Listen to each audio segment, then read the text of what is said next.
에베소서 4장 7절부터 16절까지 말씀 제가 봉독해 드리겠습니다.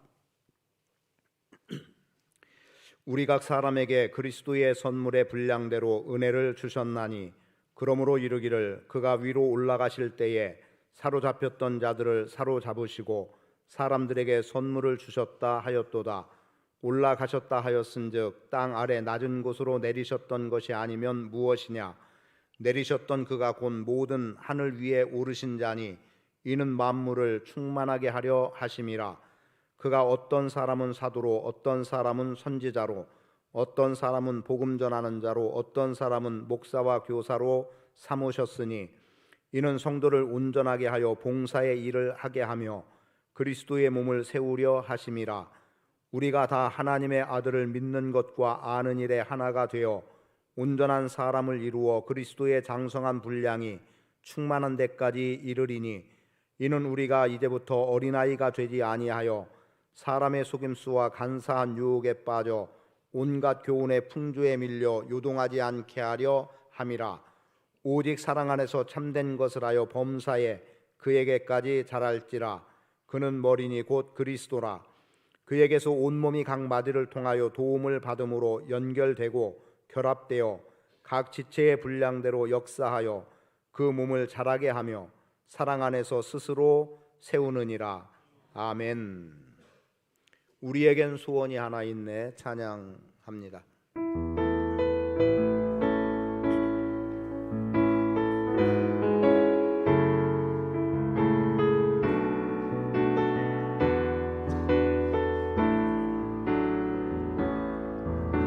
우리에겐 소원이 하나 있네. 주님 다시 오실 그날까지 우리 가슴에 새긴 십자가 사랑 나의 교회를 사랑케 하네. 주의 교회를 향한 우리 마음 희생과 포기와 하나님과 고난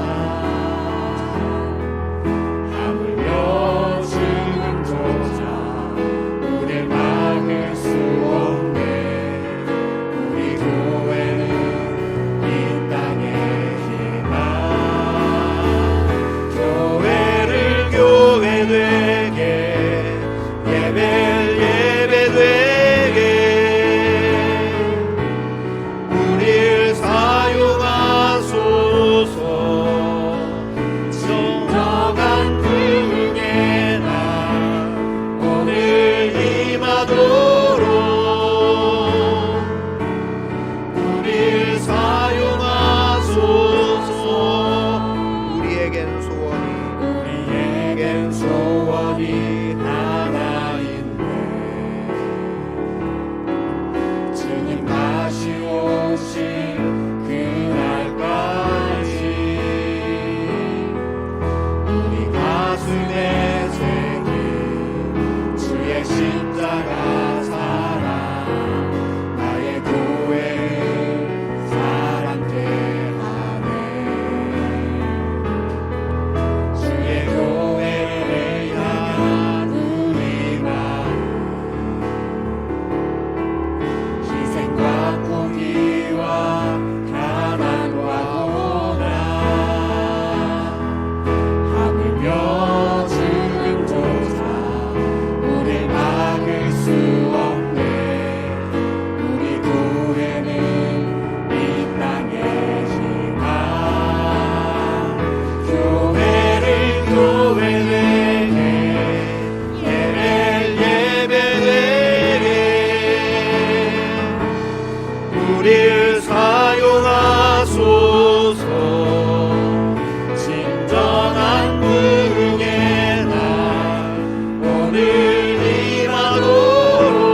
하나님께 영광의 박수 올려드립니다. 할렐루야.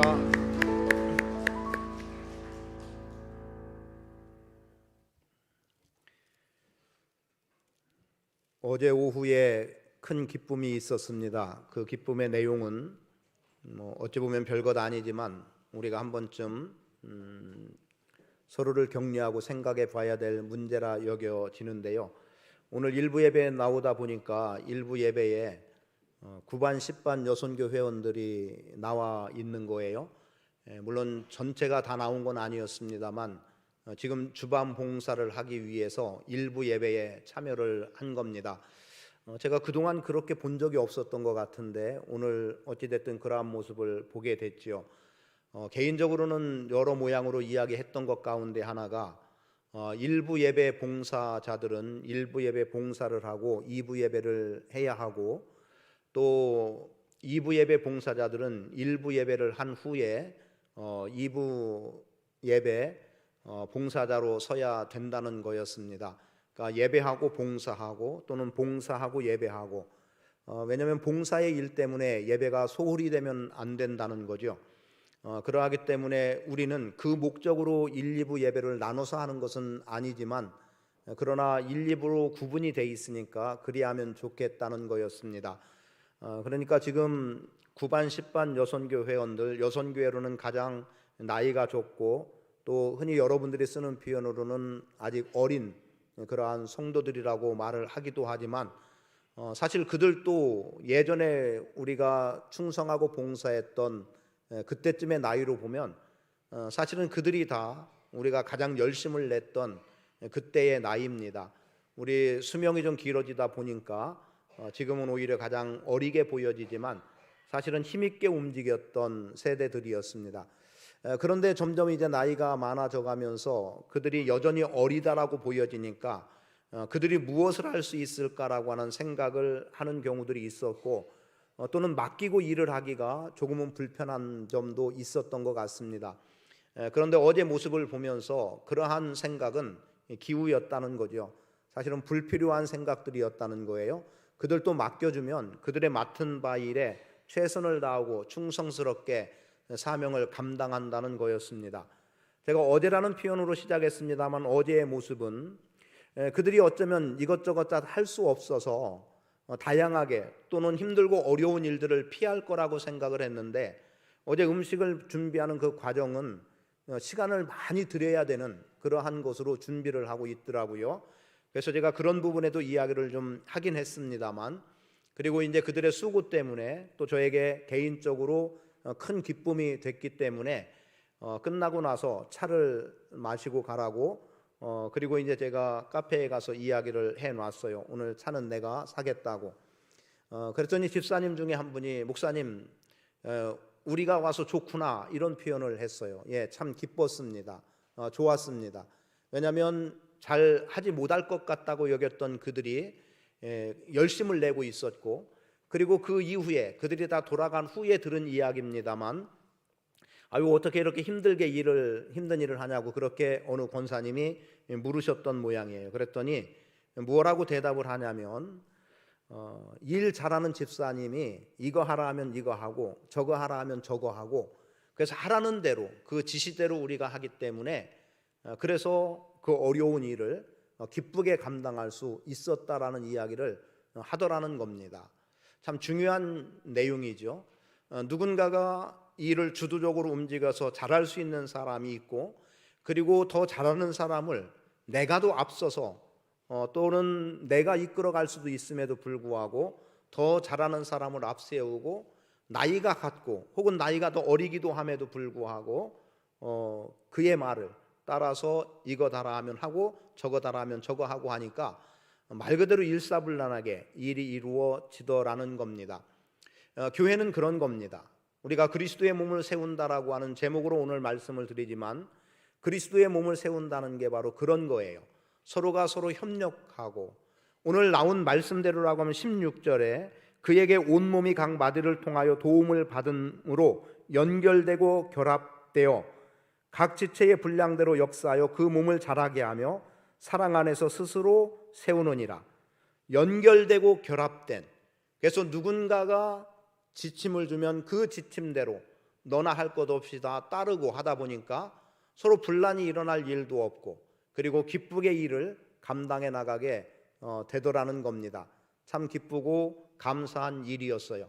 그리고 또 저한테 이야기해 준 분도 역시 기쁜 마음으로 기꺼이 이야기를 해 주셨죠. 제가 오늘 이렇게 말씀을 시작하는 이유는 일부 때 마침 그 여선교 회원들이 나와서 예배에 집중하고 있었던 모습 때문에, 그리고 지금은 주방에서 봉사하고 있는 모습 때문에 평소에 제가 가지고 있었던 생각, 예배와 봉사가 한데 어우러지는 속에서, 그래서 어느 것 때문에 어느 하나가 소홀됨 없이, 그래서 그 부분에서 담당하고 있는 사람은 주일에 2개의 예배 시간에 한 번은 예배, 한 번은 봉사, 이렇게 교차되는 모습으로 일을 감당해 나가야 예배에 조금도 소홀함이나 지장 없이 온전한 예배를 할 수 있다는 거였습니다. 오늘 본문 7절의 말씀에 보면 우리 각 사람에게 그리스도의 선물의 분량대로 은혜를 주셨나니 라고 말씀하는데, 이것을 쉽게 표현하면 이런 거예요. 하나님께서는 우리 믿음의 사람들에게 각양의 은사를 주셨다라는 겁니다. 지금 말씀되어지는 대로 선물의 분량대로 은혜를 주셨다라고 하는 이 은혜는 우리가 일반적으로 보통 신앙생활에서 표현하는 그 부분의 은혜가 아닙니다. 우리가 즉 예수 그리스도의 십자가의 구속을 통해 구원받았다라고 하는 구원의 은혜, 또는 일상의 삶 속에서 하나님께서 나와 동행하시고 또 나에게 어떠한 삶으로 이끌어 가시고 어떻게 돕는 손길로 함께해 주심이라고 하는 이 부분에서의 은혜를 말하는 것이 아니라 그리스도의 몸을 세워나갈 수 있도록 은사로 허락되어진, 그래서 본문 말씀에서 사도 또는 선지자, 복음 전하는 자, 그리고 교사와 목사로 주셨으니라고 하는 이 말씀은 직임의 부분에 관계된 이야기거든요. 그래서 하나님이 주신 은사도 이렇게 구분해 볼 수 있는데, 그 구분해 볼 수 있는 내용 중에 에베소서 4장을 통해서 주어지는 내용은 직분 또는 직임의 문제 속에서의 은사를 이야기하고 있습니다.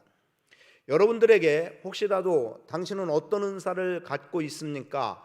무슨 은사로, 어떤 은사로 교회에 봉사를 하고 있고 주님을 섬기고 있습니까? 라고 하는 질문을 던지면 선뜻 나에게는 어떤 은사가 있다라고 말하지 못하는 일들이 많습니다. 그 이유가 뭡니까? 우리가 은사하면 어떤 신비적인 것, 보통의 일을 뛰어넘는 어떤 현상들이 있는 것, 그런 것들을 은사로 이해하기 쉬운데, 은사에 대해서는 로마서 12장에서도 기록이 되고 있고 그리고 고린도전서 12장에서도 은사의 부분이 기록이 되어 있습니다. 그런 가운데 고린도전서 12장의 말씀을 근거로 해서 이 은사의 내용들을 펼쳐보면 이렇습니다. 고린도전서 12장 4절에 은사는 여러 가지나 성령은 같고 라고 하는 말씀 속에서 나오는 고린도전서 12장의 각양의 은사로 표현되어지는 지혜의 말씀, 지식의 말씀, 믿음, 병고침, 능력 행함, 예언 또는 영분별함이나 방언이나 통역함이라고 하는 것들은 성령의 역사로 되어지는 일이고, 그리고 고린도전서 12장 5절에서 직분은 여러 가지나 주는 같으며 라는 말씀은 에베소서 4장 본문 말씀에 기록된 대로 어떤 사람은 사도로, 어떤 사람은 선지자로, 어떤 사람은 복음 전하는 자로, 그리고 또 어떤 사람은 목사와 교사로 라고 표현되어지는 직분, 직임의 문제, 그리고 고린도전서 12장 6절에서 말하고 있는 또 사역은 여러 가지나 모든 것을이라고 말씀하고 있는 사역의 부분에서는 로마서 12장에서 예언이면 믿음의 분수대로, 섬김이면 섬김의 일로, 가르치는 자면 가르치는 일로라고 표현되어지는 일련의 은사들은 사역과 관계된 부분에서 사역이라고 하는 기능적인 면에서 은사를 표현해내고 있습니다. 그러니까 여러분들이 은사를 이해하실 때에 어떤 이상한 현상 내지는, 그리고 보통 우리의 주변에서 일어나지 않는 어떤 것들이나 어떤 행위들로 보여지는 것에 대한 은사를 말한다면 아마도 그건 단연 이런 걸지 모르겠어요. 방언의 은사. 근데 내가 방언을 못하니까 나는 은사가 없다라고 말하기 쉽지만, 성령의 은사로 표현되어지는 고린도전서 12장의 말씀이나 직임의 문제로 표현되어지고 있는 본문 에베소서 4장의 말씀이나 혹은 기능적인 면에서 사역으로 표현되어지는 로마서 12장에 나와 있는 은사의 부분은 우리 각자 누군가에게는 분명히 주어져 있다는 거죠. 그런데 우리가 그것을 찾으려고 하지도 않고 또 분별하려고 하지도 않고, 그리고 주어졌음에도 불구하고 그 은사를 활용해서 어떻게 주의 일에 헌신함으로 사용하려고 하지도 않다 보니까 나에게는 은사가 없음, 이렇게 결론되어지는 성도들이 있다는 사실입니다. 그래서 오늘 이러한 부분의 말씀들을 가지고 여러분들은 여러분 각자에게 하나님께서 그리스도의 선물의 분량대로 은혜를 주셨다는 말씀 속에 여러분 각자에게 하나님께서 선물의 분량대로 은사를 허락해 주셨음을 믿고 그 은사에 따라서 그리스도의 몸을 세워나가는 일에 헌신함으로 나갈 수 있게 되기를 축복합니다. 그리고 먼저 말씀의 전제는 이런 거죠. 이렇게 직분을 주신 것에 대해서 표현된 내용 속에 그 직분들을 주신 이유를 무엇라고 말합니까?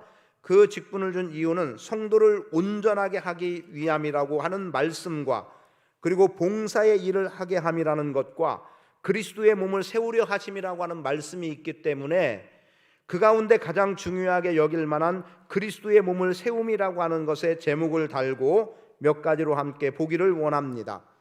그 중에 성도를 온전하게 한다는 것은 이런 말씀이 될 것 같아요. 오늘은 거기에 대한 설명이 아니기 때문에 간단하게 표현하면 하나님의 뜻에 따라 행하도록 하는 것은 결국 성도를 온전하게 한다, 또는 그리스도의 장성한 분량에 이르기까지라고 하는 말씀을 가져온다면 우리 각자가 그리스도의 장성한 분량에 이르름이 곧 온전함이라고 하는 것을 말할 수 있겠고, 그리고 봉사의 일을 한다라고 하는 것은 말 그대로 우리가 섬김이라고 하는 측면에서 봉사의 일입니다. 이번 주간에도, 지난 주간에도 봉사의 일을 하신 분들이 많이 계세요. 갑작스럽게 진행된 거지만 김장을 하는 것 때문에 수요일 오후부터 배추를 뽑아오고 또 절이고, 그리고 속을 넣고, 그리고 또 남아있는 것 어제까지 나와서 또 일을 하고 저녁 늦게 돌아가셨던 분들이 계세요. 그들은 봉사의 일을 통해서 하나님께 영광이 됨과 또는 교회를 세워나가는 일에 귀하게 쓰임받은 일을 감당해 나간 거죠. 그런데 봉사의 일 때문에 조금 우리가 돌아보기 원하는 것은 지금 봉사는 점점 교회 안에서 사라져가고 있음을 보게 됩니다. 그건 우리 교회만을 지칭해서 말하는 게 아니에요. 아마도 한국 교회 전체가 그럴 거예요. 왜냐하면 예전에는 여성들의 손길은 직장으로 나가지 않았기 때문에 교회에서 많이 활용이 되어져서 대부분 여성들의 손길에 의해서 봉사의 일들이 이루어졌습니다. 그런데 지금은 대개 부부가 함께 맞벌이라고 하는 공동의 일들을 하고 있기도 하고, 그리고 여성들도 어찌됐든 직장의 문이 많이 열려졌습니다. 어쩌면 남성들보다 더 우위에서 일하는 일들도 없지 않아 있습니다. 그렇다 보니까 이제 점점 교회 안에서 봉사하는 손길은 줄어들 수밖에 없는 것은 분명해요. 그러나 저는 그럼에도 불구하고 여러분들이 주님의 몸된 교회를 섬김에 있어서 여러분의 손과 발을 가지고 봉사하는 봉사의 일들이 많아질 수 있기를 축복합니다. 제가 듣기 원치 않는 이야기를 듣게 되는 일들이 있는데 그 중에 하나가 오래전부터 들었던 표현 중에 하나입니다. 개척한 이후에서부터 들었던 이야기라는 게 더 좋을 것 같아요. 그런 내용들을 본다면 이런 것들이었어요. 돈으로 하면 되지 라는 어떤 분들이 있었습니다. 그분은 부동산 일을 하다 보니까 시간을 내지 못하는 거예요. 그러니까 당연히 돈으로 하면 된다는 생각을 하고 있었던 거죠. 그렇습니다. 돈으로 할 수 있어요. 그러나 오늘 우리가 우리의 몸을 가지고 할 수 있는 것을 돈으로만 의탁한다면 쉽게 할 수 있겠죠. 뭡니까? 주방 봉사 우리가 안 하고 식사 준비할 수 있는 어떤 사람들을 고용할 수도 있을 거고요.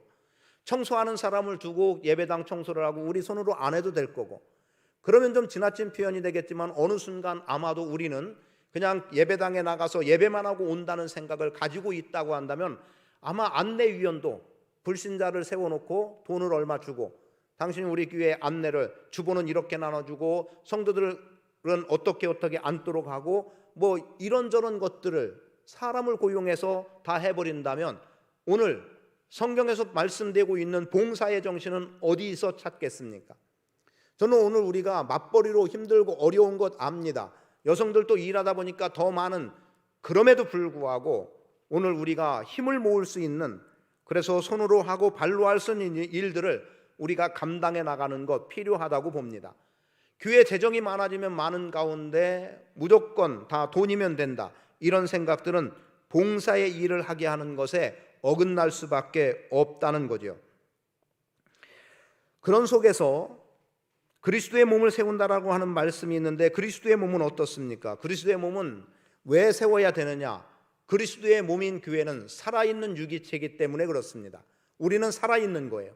그리고 교회에 대해서 우리가 알아야 될 것은, 교회는 완성된 게 교회가 아니라는 거죠. 교회는 여전히 지금도 자라나는 겁니다. 지금도 성장하는 거고, 지금도 세워져 가는 거예요. 그리고 앞으로도 우리 이후에도 또 어떤 성도들에 의해서 우리 교회는 여전히 지어져 가는 교회로 존재해야 합니다. 주님이 다시 오신다라고 하는 것을 전제하지 않는 한 오늘 우리 교회는 여전히 자라나야 되고 성장해야 되고 복음의 확장성을 가지고 우리는 움직여 나가야만 된다는 거죠. 그런 측면에서 그리스도의 몸을 세우는 사람, 오늘 여러분이 그리스도의 몸을 세우는 사람이 되기를 원하는데, 그렇게 되도록 하나님께서는 여러분을 부르셨고, 그리고 여러분에게 은혜, 즉 본문에서는 말씀되는 은혜는 은사입니다. 직임의 은사를 여러분들에게 주셨음을 확신하고 사명을 감당해 나갈 수 있게 되기를 축복합니다. 그렇다면 11절에서 말씀하고 있는 그가 어떤 사람은 사도로, 어떤 사람은 선지자로, 어떤 사람은 복음 전하는 자로, 어떤 사람은 목사와 교사로 삼으셨으니에 어떤 사람은 장로로, 어떤 사람은 권사로, 어떤 사람은 집사로가 포함될 수 있어야 합니다. 그런 가운데 첫째, 맡은 바 일, 맡은 바 직무에 충실해야 그리스도의 몸을 세워나갈 수 있습니다. 즉 그리스도의 몸을 세워나가는 사람은 맡은 바 일에, 직무에 충실해야 합니다. 교회는 다양한 사람들이 모여 있고 다양한 은사가 있습니다. 하나님은 은사를, 하나의 은사를 모든 사람에게 동일하게 주지 않았어요. 즉 우리 교회의 은사를 한 개의 은사만 각각의 사람들에게 주신 게 아니라 각각의 사람들에게 각각의 다양한 은사들을 주셔서 이 은사 하나하나가 결합되고 연결되어서 주님의 몸된 교회를 세우도록 주님은 말씀하셨고 일을 행하게 하셨습니다. 그리고 이미 앞에서 말씀드린 대로 로마서 12장이나 고린도전서 12장, 그리고 본문 말씀 속에서 주어지는 성령의 역사나 또는 직분이나 또는 사역의 면에서 주어지는 이 모든 은사들은 주님의 몸을 세워나가는데 힘을 기울여야 한다는 거죠. 오늘 우리가 건강한 교회를 지향하고 능력 있는 교회를 지향하고 살아있는 교회를 지향해 나간다면 우리는 마땅히 우리의 맡겨진 일에 충성스럽게 사명을 감당해 나가야 합니다. 조금 전에 말씀드렸던 편협된 표현으로 들으셨다면 이해해 주시고요. 9반, 10반 여선교 회원들을 말했는데 우리 이미 1반부터 그렇게 해오셨던 것 아닙니까? 그리고 이제 노년의 때이기 때문에 그런 일을 하기에는 좀 어려움으로 붙여질 때에 그분들은 제외하고 나머지 반들이 봉사의 일을 해나가고 있습니다만, 오늘 하나님께서 우리 각자에게 주신 은사는 분명한 거예요. 활용되어져야 합니다. 오늘 우리의 직임은 일하라고 주신 직분인 것을 우리는 알아야 합니다. 저는 일에 대해서는 이런 표현을 쓰거든요. 일은 하라고 있는 것이다. 그리고 일은 하게 해야 되고 결국은 일을 했으면 되게 해야 된다라는 생각을 원칙적으로 가지고 있습니다. 물론 그런다고 해서 다 되는 건 아니에요. 어떤 것에 일을 추진하다가 어떤 이유 때문에 사람에 의해서든 환경에 의해서든 아니면 또 다른 어떤 부분에 의해서든 가로막혀지게 되고 하지 못하게 되고 못하게 되는 일들이 있기도 하지만 일은 분명히 하라고 있는 거예요. 하지 말라고 일이 주어지는 것은 아닙니다. 여러분에게 집사로, 권사로, 장로로 또는 저에게 목사로 또는 일부 예배 때 드렸던 어떤 사람들은 교사로 그렇게 부름받았던 또는 그 범주를 벗어나서 말씀되어지는 대로 복음을 전하는 전도자로 어떤 모양으로 세워졌던 우리는 그 일에 맡겨진 바에 충성스럽게 충실하게 일을 감당해 나가야 한다는 거죠. 그래야 거기에 따른 그에 합당한 열매를 맺어나갈 수 있습니다. 그래서 거듭 말씀드립니다. 일은 하라고 있는 거예요. 여러분에게 직분을 주신 것은 그 직분에 합당한 일을 하라는 겁니다. 물론 그 직분을 주면서 당신은 이 일을 하세요, 당신은 이 일을 하세요라고 그 시점에 어떤 한 개씩을 맡겨준 것은 아니지만 여러분들이 그 직임을 감당해 나가면서 여러분이 감당할 수 있는 각양의 일들을, 다양한 일들을 봉사의 정신을 가지고 감당해 나가야 한다는 거죠. 그래서 말씀드리는 바는 혹여라도 여러분 일은 하라고 있는 것이고 되어야만 된다라고 하는 전제를 가질 때 그릇됨에 의해서 오름이 방해받지 않도록 하십시오. 악한 것에 의해서 선한 것이 가로막히지 않도록 하세요. 그리고 여러분들에게 맡겨진 일 최선을 다해서 충성스럽게 감당해 나갈 수 있기를 축복합니다. 그것이 하나님께서 우리를 부르신 부름의 목적에 합당하게 쓰임 받는 거예요. 그리고 또 그리스도의 몸을 세우는 사람의 두 번째는 연약한 지체에 대한 돌봄이 있어야 한다는 거죠. 물론 본문에서는 연약한 지체라는 표현이 기록되어 있지는 않습니다만 왜 연약한 지체를 말하고 있냐면 말씀대로 교회에는 다양한 사람이 있고 은사도 다양하다는 거였어요. 그럼 그것만 다양할까요? 아니에요. 사람의 성향부터 다름이 있고 그리고 삶의 정도도 다를 수 있고 특히 신앙의 정도는 다 다른 겁니다. 몇 년 신앙생활 했으니까 50점, 몇 년 신앙생활 했으니까 70점, 몇 년 생활했으니까 100점, 이것이 아니라 연수와 상관없이 우리의 신앙의 정도는 각각이 다 다르다는 거죠.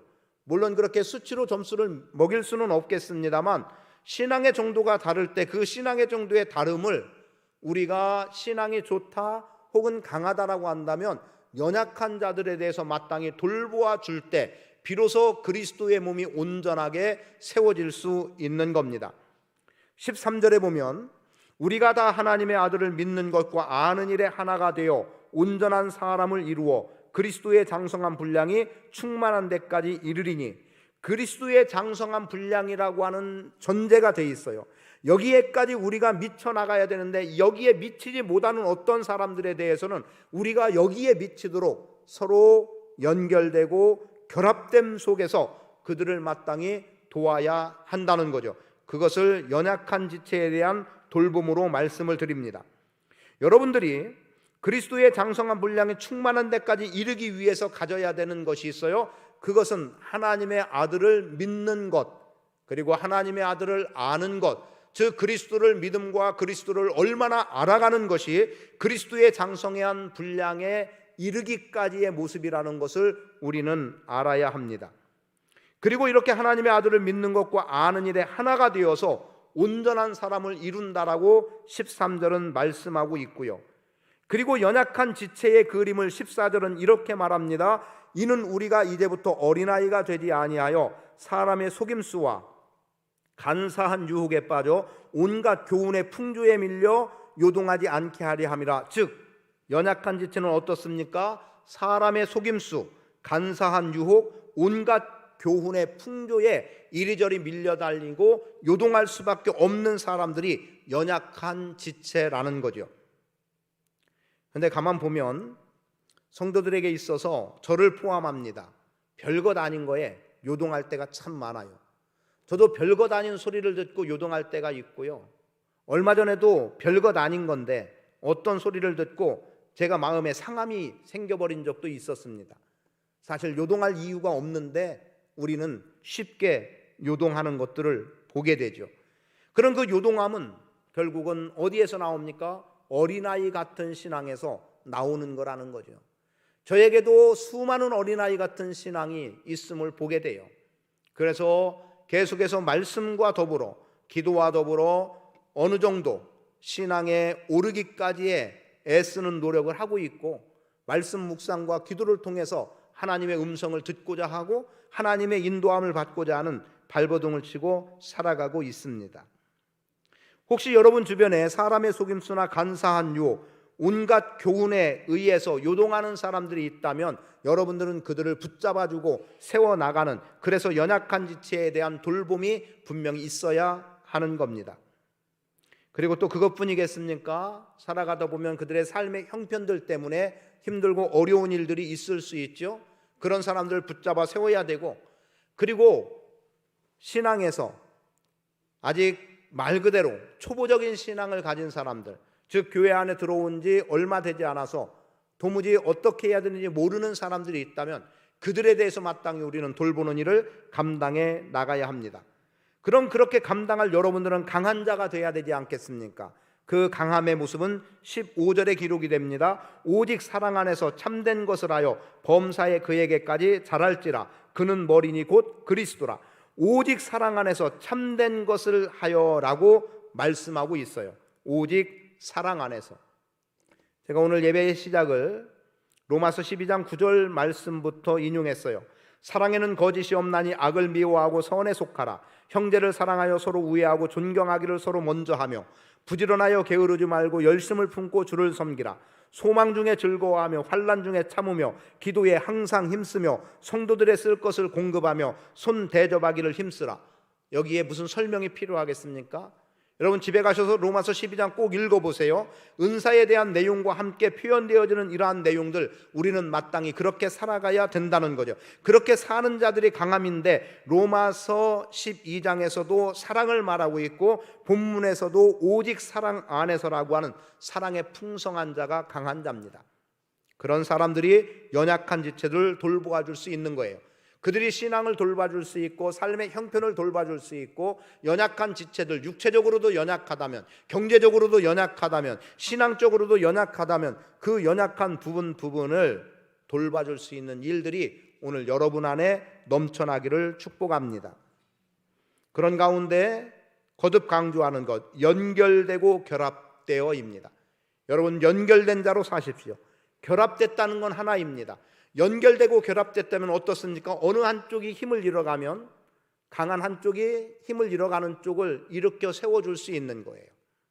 우리의 몸의 균형도 그렇지 않습니까? 어느 한쪽 다리가 불편하면 반대쪽이 그만큼 힘을 써서 그래서 균형을 잡아주려고 하고 애쓰지 않습니까? 오늘 우리는 그런 모습으로 서로를 돌볼 수 있는 연약한 지체에 대한 돌봄이 마땅히 있어야 합니다. 그렇게 돌본다는 것은 결국은 하나됨이라는 거죠. 그래서 은사와 관계된 부분에서 공통되게 표현한 것들은 하나됨이라는 게 꼭 들어가 있습니다. 한 성령, 한 침례 이렇게 표현되기도 하고 오늘 본문에서도 뭐라고 말합니까? 우리가 하나가 되어라고 13절에 말씀하고 있고 그리고 그 외에 4절부터 보면 몸이 하나요 성령도 한 분이시니 이와 같이 너희가 부르심에 한 소망 안에서 부르심을 받았느니라.